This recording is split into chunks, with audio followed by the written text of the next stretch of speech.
Today we're going to show you how you can prepare chicken cacciatore. Chicken cacciatore, the term of it, implies that it is chicken prepared hunter style. And the main ingredient that you need, other than the main ingredient, which is the chicken, is mushrooms.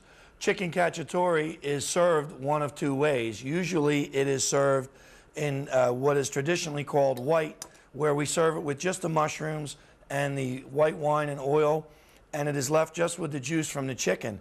Or it can also be served red, which is the addition of tomatoes. Today we're going to show you how to prepare both styles of the cacciatore. What we're doing today that is a little different, however, is instead of taking just a regular raw chicken and cutting it up and baking it, we're going to use leftover chicken. It's been cooked ahead of time and it is cooled down. And the reason I'm showing you this is that cacciatore is a dish that can take a lot of time.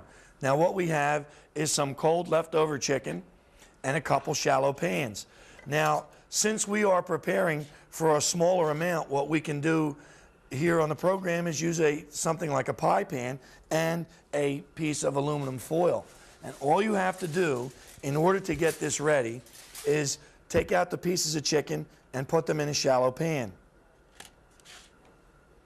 And once you have them in the pan, you can take that and cover it with a tent of foil, and it can go right into the oven while you get ready to make your sauce or your topping for that.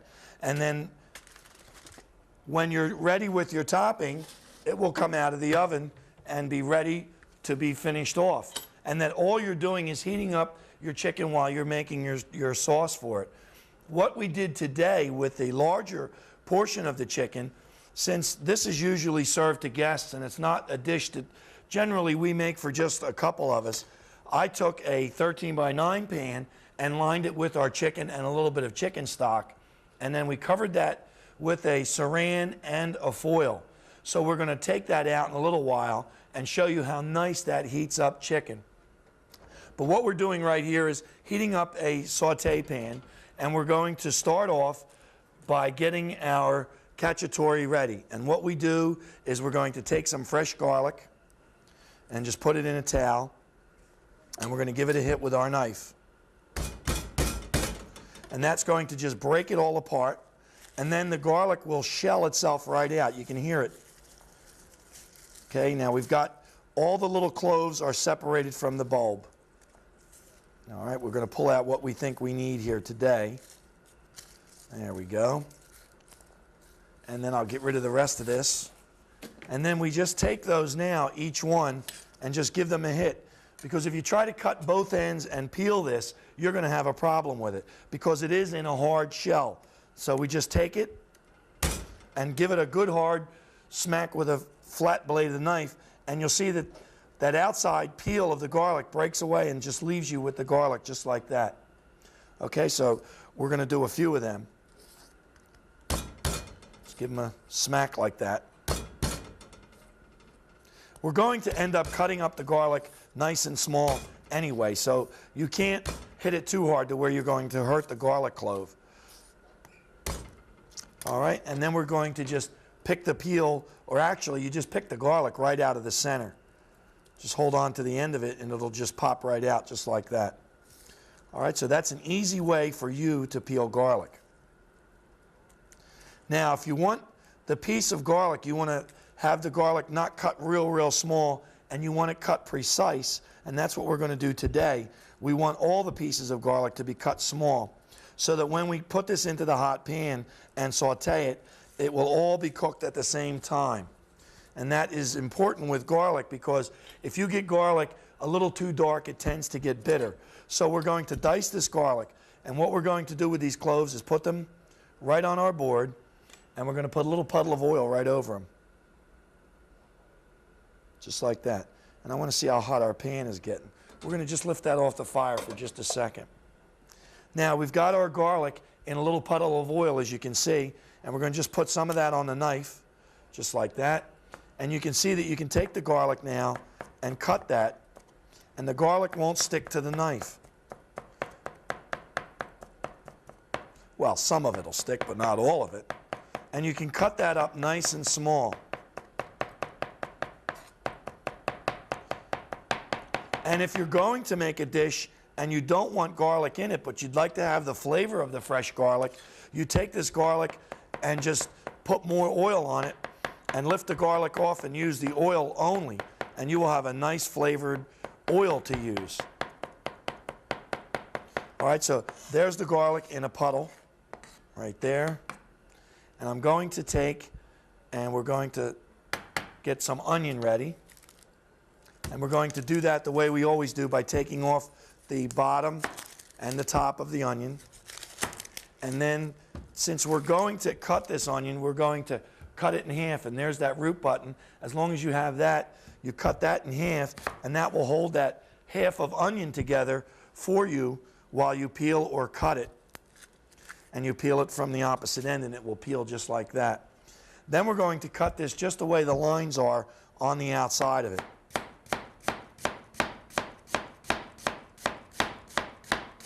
So we have some onion cut nice and thin.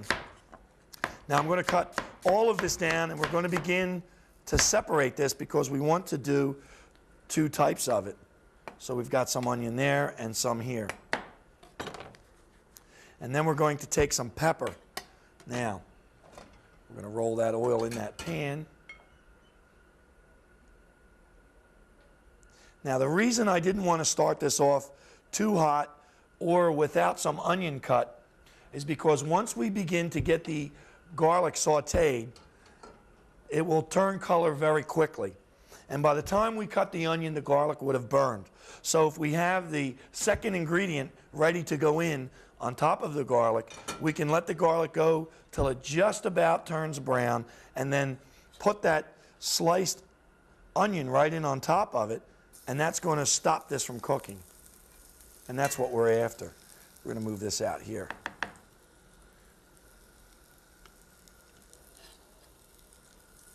So there goes the garlic. We're going to shake it around, and you can see that's foaming up very quickly, and it's already picking up some color. Just like that. So we put them in, and we turn that. And that slows down the cooking process on the garlic. If you look on the onions now, you'll see lightly browned bits of garlic all over that.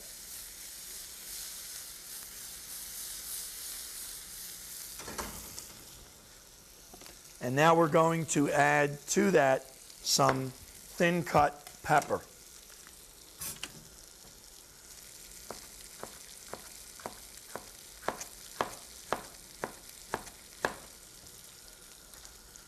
And that's going to go over part of our chicken. There we go. We'll give that another toss. And the reason we're doing that is so that the vegetables will be sauteed. And we want them to have the benefit of being turned in the hot oil to bring out the flavor. The sauteed vegetable and a boiled vegetable, the flavor is very, very different. Now we're going to put in some of our fresh mushrooms. And for the same reason, we're going to let them also saute. It's going to remove some of the water from that also. There we go. So now we've got our vegetable base already started. And now we can season this with some basil leaf and some oregano. We're going to put a little parsley flake in that. And now we're going to put some pepper in there. Now I'm putting a lot of spice on this and a lot of seasoning because remember, this is going to go over the chicken. We're going to put this over half of our chicken. And then we're going to put some white wine on this. So the vegetables are just tossed till they're colored lightly. By now the garlic has held its color, that light brown color, and we've got the onions are just beginning to clear. So as soon as the onion begins to turn a little bit clear, we're all set with that, and we pull that back away from the fire, add some of the wine to it. And since this is the pan that we're going to use as the white, we're going to take a little bit of chicken stock, and that's nothing more than a bouillon cube added to some water, and we're going to moisten that enough to slow down the cooking process in that pan. And that is how we set up our pan for the white. And if you look, you can see how it got its name for cacciatore, for white, because all we have now is the juice from the vegetable, some of the white wine, and that is left a light color. And it's going to just go across the top of the cooked chicken, and then the chicken will go right back into the oven. So we've got that batch already set. So we're going to heat up this pan, and we'll make our batch for the red. Now, the time on this will go a lot quicker because we already have half of our vegetable cut. We're going to put a little more pepper ready to go. And this batch doesn't have to have the color as nice, because remember, the second batch is going to be red, and that's going to have the addition of the tomato to it, so that once the tomatoes go in, we're not going to be able to see the vegetables. And what we have are just canned tomatoes here, peeled tomatoes, and I'm putting them under the juice of the tomato and flattening them out just a little bit so that we can put them on the board without them squirting all over. There we go. And that gives us a flattened tomato that we can cut without making a big mess. And the juice will be just reserved over here for us to add.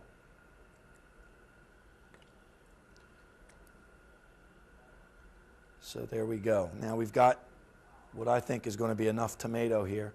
And we don't want to cut these up too small. If you notice, we didn't cut the peppers in little squares, and we're not going to do that with this either. We're going to cut these kind of long and thin, just like that. Just cut them about 1/2 inch wide so that they're all ready. All right, so now to make the cacciatore again, we just start off just like we did with the first one, with a little bit of the garlic. Get it all in the pan. There we go. And if the oil's nice and hot like that, you'll see that it's bubbling up just the way it is. And as soon as this begins to color, we put in the onion right over it, and the pepper.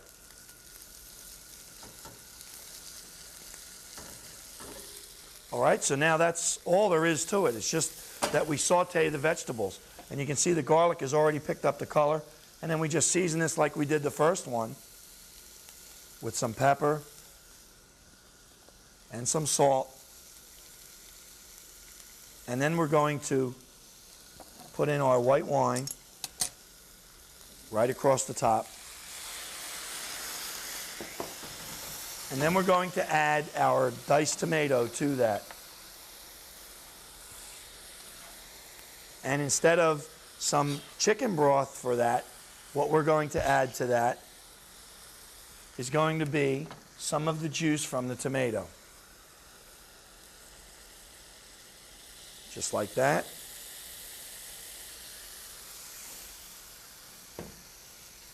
And then we'll go and put our basil right across the top of that, and our oregano across the top like that. And now we have our red ready.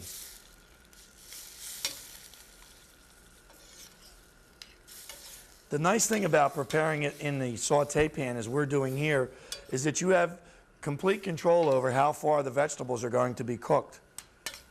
So we've got them, each one has been sauteed, they've got that nice sauteed flavor, and they've all been mixed together. So we're going to let that just simmer just a little bit, because all we really wanted to do by adding the liquids to this was to cut down the cooking temperature. There we go, that's simmered up nice. And now it's ready to go over top of our heated chicken. So what we're going to do is remove the larger pan that I had told you we had set up earlier. Now what I did, as I told you before, was we just took a 13x9 pan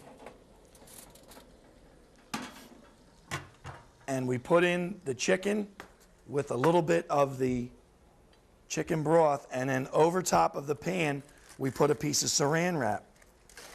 And then over top of the saran, we put foil. So we're going to do this backwards so you can see that here's the foil, and there's the saran wrap on top.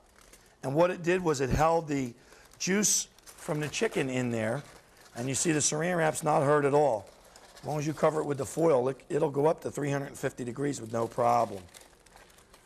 And there's our hot chicken. So when we come back, we're going to put this in a couple pans and cover it with our sauces. So I'm going to clean up and get ready to go so that we can finish showing you how to prepare the cacciatore. So while I get this all cleaned up, I'd like you folks at home to watch this.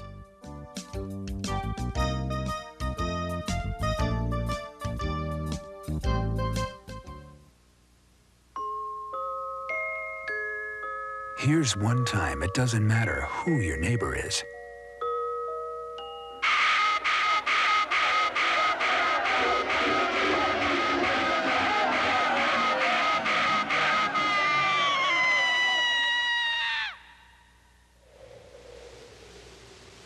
Here's the other.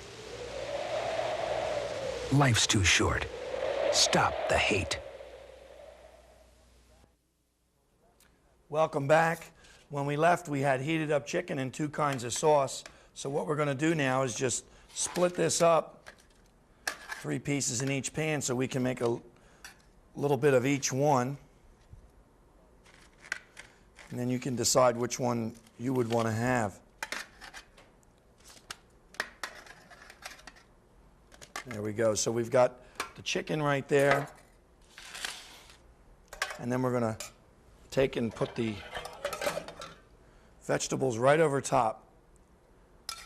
This also lets you set this, if you were going to prepare it in a casserole or you were going to put it out to serve your guests, you could set the chicken nicely into a decorative dish, and then you'd have your sauce over the top of it, just like we have here. So we have that one ready, and I have a little piece of foil pulled for this one. We're just going to tent that and go right over to the oven with it. And all we want to do now is just let that build up a little bit of steam to go completely through it. So we've got our 1 pan of chicken already there. Move this to the back. And then our second batch, which is the red. And it's a matter of preference whether you like chicken and tomato together or not, because that is really the only difference in the 2 of them. However, it does change the flavor dramatically. So there's our red. Aside from giving it a real nice look, I think that the red has got more color to it, provided you don't overcook them together. And then just like that, and it's into our oven, and we let that just heat up in there for just a few minutes. And then we're going to pull them out for you and let you take a look at how nice that has worked out. What we're going to do for you now is show you how you can make an oven roasted potato. However, an oven roasted potato, what you would do if you were working on your oven, you would run your oven up to about 400 degrees, take a roast pan, put some oil in it, and then cut the potatoes and put them in there. And then you would just continue to turn the potatoes in the hot oil in the oven. And that is, when you're doing a lot of potatoes, that's a practical way to do them. But when you're going to prepare just a couple of potatoes, it's kind of tough. It doesn't really make any sense to heat your whole oven up just for 1 or 2 potatoes. And we've shown you some easier potatoes in the past. This one is going to be easy to do also. And this is a nice potato to go along with a dish like this. What you want to do is take the potato and cut it long ways in half. And then what we're going to do with that is cut that into maybe 3 wedges on each side, so that you've got a wedge of a potato. All right, and that's what you should end up with. And they won't be real big. All right, so we've got that wedged up. A little black spot, we'll get rid of that one. and then we just wedge that again, okay? Just like that. And I keep turning the potato around so that I'm never cutting toward myself or too near my hand. All right, so we've got our potato already there. And then we're going to just kind of blot them dry a little bit, because what we want is this potato to pick up color. We're going to take it and give it that roasted look and taste. Now what gives it the taste is that the temperature is so high in the oven, it just takes the potato and browns the outside of it, so that it kind of seals the outside of the potato, and the inside still has a little bit of the potato to it. It's kind of not baked but not steamed, but it's not real soft either. But the outside is very crisp and dark. And the seasonings that we're going to use on this potato is some black pepper, because the color is going to be dark anyway. Also, the black pepper has a distinctive flavor that really goes well with a potato. We're going to put salt to this, since they are just potatoes. We're going to treat them almost like a French fry. And we're going to add, the spice that we're going to add is rosemary. Now this is leaf rosemary, and you take a look at it, it looks more like a pine needle than anything else. But that is what the leaf of the rosemary looks like. So that's going to go in with our potato, and that's going to give it a real nice aroma. As a matter of fact, that's the most that we use rosemary for, is an aromatic. So we've got the oil and the pan nice and hot, and we're going to lay the potatoes right in that oil. And I'm laying them so that it will splash away from me. There we go. And we're going to put them right in there. And then we're going to season that. And they're kind of seasoned really heavy, because it's a pretty thick chunk of potato that we're going to put this to. And this is a very hearty side to your cacciatore. And then we're going to drop the rosemary in there.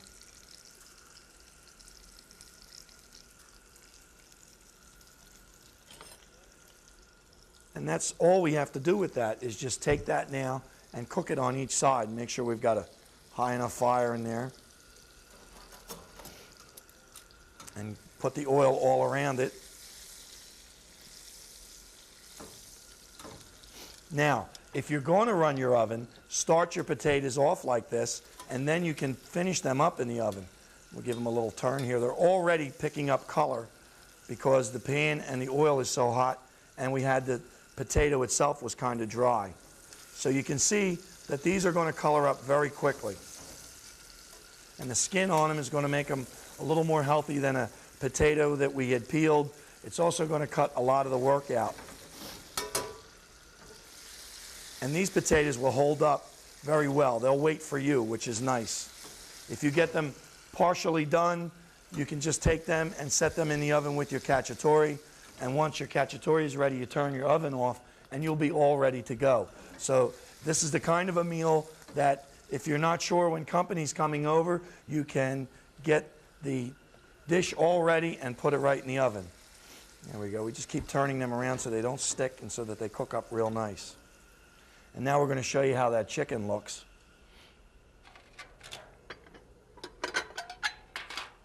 And you'll see the contrast between one and the other, how different that they do look. And now, if you were to just catch the program now, I'm going to be tossing these from time to time to make sure that they don't stick, and that we continue to put color all over them. You would look at the two dishes and think that there were two completely different dishes, and that they required a lot of preparation, when we already know that the preparation for one and the other is the same.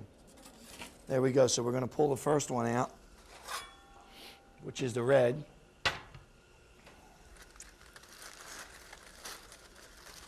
I'm going to pull that away, and you can see the steam coming out of it. There we go. Boy, and that smells great. That'll really put a nice smell throughout the kitchen. Now, I have 3 pieces here, so what I'm going to do is lift off 2, just like that, and set that right on there. We're going to put some more of the juice that came off of that right on there.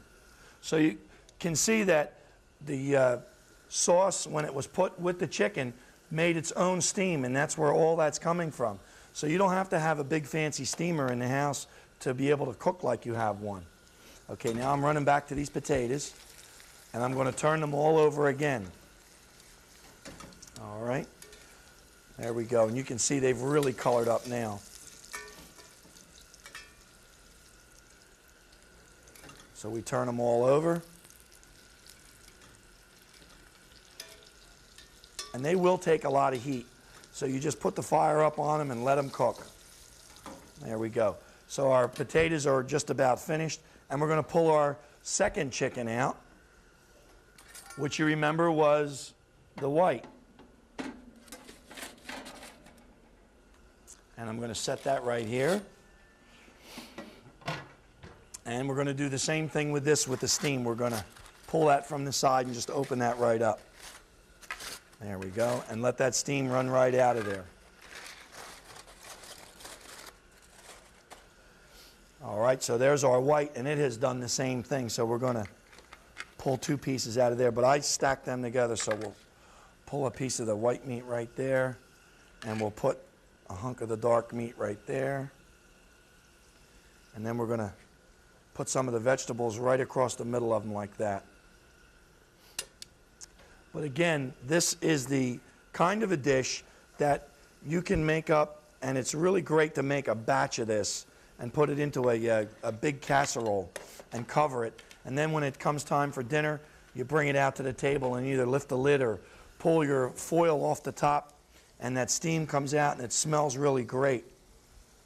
And the potatoes were waiting in the oven with you if you wanted, and you just put a couple of them on the side. Because this is kind of a hearty, spicy, flavorful dish, and if you don't like them very spicy, or if you use hot peppers in it, the potato and the starch from the potato is going to take away from that, and they're really going to go together quite well. So we've got a couple of dishes from the Hunter style and two preparations of it, and we've also got a nice potato that goes with it.